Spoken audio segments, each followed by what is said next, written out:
Hello students, welcome to vision to excellence. I am Ritu. आज हम करने वाले हैं क्लास 7 का चैप्टर प्रॉफिट एंड लॉस। आपने कई बार प्रॉफिट एंड लॉस के बारे में सुना होगा, तो हम देखते हैं कि प्रॉफिट होता क्या है। प्रॉफिट मीन्स जब आपको किसी चीज़ पे गेन होता है। जैसे आपके पास एक बुक है और आपने बाज़ार से उसको ख़रीदा है 100 रुपीज़ का, और आपने अपनी फ्रेंड को उसे बेच दिया है 120 रुपीज़ का, तो फिर 100 रुपीज़ आपका कॉस्ट प्राइस हो जाएगा और जितने रुपए में आपने उसको फ्रेंड को दिया है वो आपका सेलिंग प्राइस हो जाएगा। It means 100 rupees is cost price, उसको हम CP बोलेंगे, और 120 rupees is selling price, that is our SP। Clear? तो यहाँ पर आप देख रहे हैं जो कॉस्ट प्राइस है वो सेलिंग प्राइस से कम है, CP is less then SP। तो इट मीन्स प्रॉफिट में कॉस्ट प्राइस सेलिंग प्राइस से कम होता है। तो प्रॉफिट कितना हुआ? आपने खरीदी 100 रुपीज़ की थी और बेची 120 रुपीज़ की है, तो 120 में से 100 माइनस कर दिए तो हमारे पास आ गया 20 rupees. It means you have a gain of 20 rupees. Clear? What is profit? इसी तरह से हम लॉस का कॉन्सेप्ट देखते हैं कि आपके पास कोई बुक है, वो फट गई है, आपने उसको ख़रीदा है 100 रुपीज़ का, लेकिन वो फट गई है और आपने अपनी फ्रेंड को उसे बेच दिया 80 रुपीज़ का। खरीदी तो आपने 100 रुपीज़ की थी और बेची आपने 80 रुपीज़ की है, तो आपको इसमें लॉस हुआ ना। तो इसमें जो SP है that is less than CP। तो loss is equal to CP minus SP।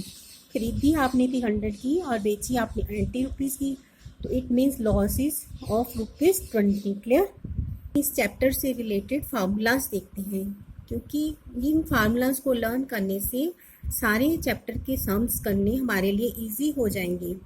तो ये फार्मूलाज क्या है? Profit is equal to SP minus CP, loss is equal to CP minus SP।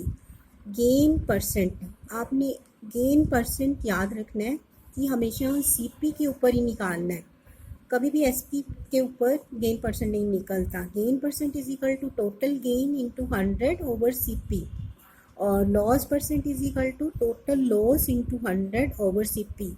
ये फार्मूलाज आपने अच्छी तरह से लर्न करने हैं, तभी आपके लिए पॉसिबल होगा सम्स को पूरी तरह से सॉल्व करना। पहले हमने देखा कि CP क्या होता है। CP जिस रुपये से हम पैसे से चीज़ें खरीदते हैं वो that is CP means cost price. और फिर हमने देखा कि SP क्या होता है। SP is the selling price, जिस रेट में चीज़ बेचते हैं उसको बोलते हैं सेलिंग प्राइस। और अब हम इसके थोड़े से एडवांस सम्स करेंगे कि प्रॉफिट परसेंट क्या होता है। प्रॉफिट परसेंट का मतलब है, जैसे आपने एक चीज़ खरीदी 100 रुपीज़ की और उसको बेच दिया आपने 120 रुपीज़ का, तो आपको प्रॉफिट हो गया। 120 माइनस 100, आपके पास 20 रुपीज़ का प्रॉफिट हो गया। तो प्रॉफिट परसेंट होता है आपका CP के ऊपर, कि जितने की आपने चीज़ खरीदी उसके ऊपर कितना परसेंट प्रॉफिट हुआ। तो इसका फार्मूला होता है प्रॉफिट ओवर CP इंटू 100। आपका प्रॉफिट हुआ था 20 रुपीज़ का, और CP आपका है 100 रुपीज़। 20 ओवर 100 इंटू 100, तो प्रॉफिट परसेंटेज आपका बन गया 20%। क्लियर? पहले हमने प्रॉफिट परसेंटेज का फार्मूला देखा। अब हम देखते हैं कि लॉस परसेंट, मतलब उसका लॉस हुआ लेकिन कितने परसेंटेज का लॉस हुआ। तो इसमें फॉर एग्जांपल अगर आपका CP 100 है और आपको SP गिवन है 60 रुपीज़, तो लॉस कितना हो जाएगा? 100 minus 60 is equal to 40 rupees.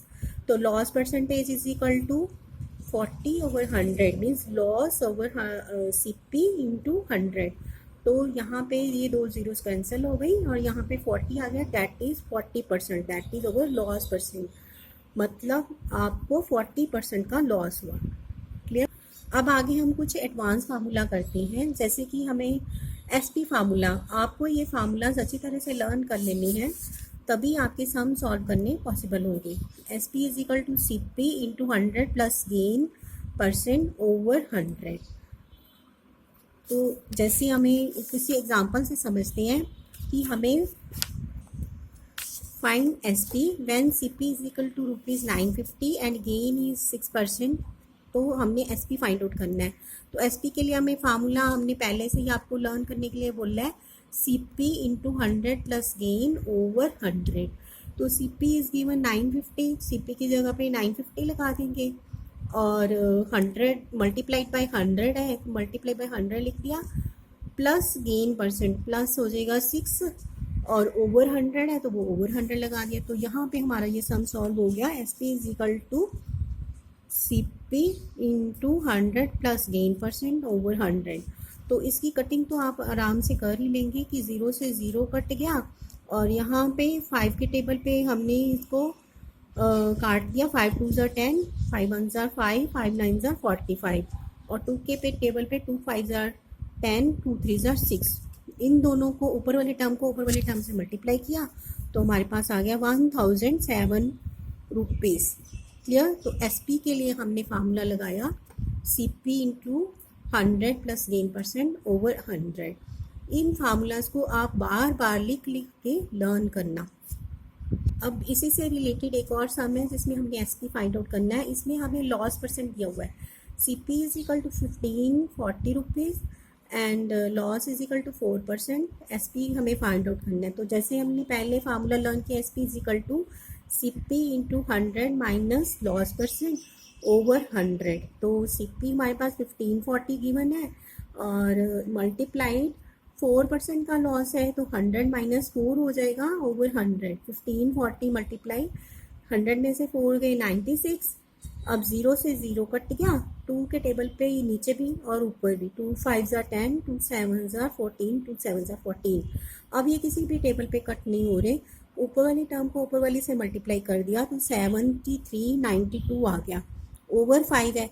अब 5 को इससे डिवाइड करके हम इनको रुपीज़ और पैसे में कन्वर्ट कर लेंगे तो हमारे पास आंसर आएगा रुपीज़ 1478.40 आंसर, 40 पैसे आंसर। क्लियर है। इस तरह से आपने ये सारा सम करना है। बस इसमें कुछ भी नहीं करना है, सिर्फ फार्मूलाज अगर आपको लर्न होएगा और उसको कैसे अप्लाई करना है तो फिर ये सम करना आपके लिए बहुत ही ईजी हो जाएगा। पहले वाले सम में हमने एस पी का फार्मूला लगाया था कि एस पी कैसे फाइंड आउट करते हैं। इसमें हमने फार्मूला लगाया है कि सी पी का फार्मूला क्या है जब हमें एस पी गिवन है। C P is equal to S P into 100 over 100 plus gain percent.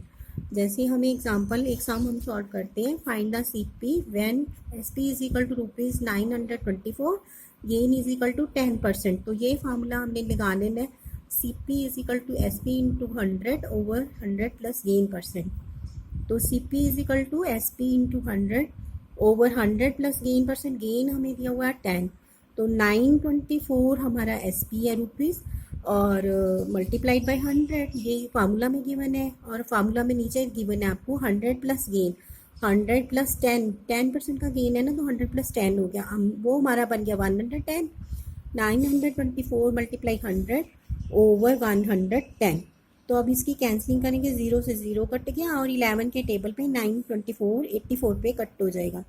ऊपर वाली टर्म को ऊपर वाली से मल्टीप्लाई किया 84 को 10 से तो रुपीज़ 840।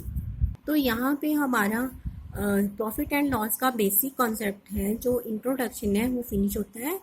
इसमें आपको सबसे ज़्यादा ज़रूरत है फार्मूलाज को लर्न करने की और बुक में जो सम्स दिए हैं उनकी प्रैक्टिस करने की। जितनी ज़्यादा आप प्रैक्टिस करेंगे, मान लीजिए 5 सम्स डे आपको प्रैक्टिस करने की ज़रूरत है, तो उन सम को ट्राई करके ये चैप्टर को ट्राई करें और इस कंसेप्ट को क्लियर करें। अगर आपको किसी भी सम में डाउट हुआ है या कोई भी मुश्किल आती है तो आप कमेंट सेक्शन में जाकर लिख सकते हैं, जिससे कि मैं आपकी प्रॉब्लम को सॉल्व कर सकूं। अगर आपको ये वीडियो पसंद आया है तो इसे लाइक और शेयर जरूर करें और इस चैनल को सब्सक्राइब करना ना भूलें। मिलते हैं फिर एक नई वीडियो के साथ। Thank you so much. All the best to all of you.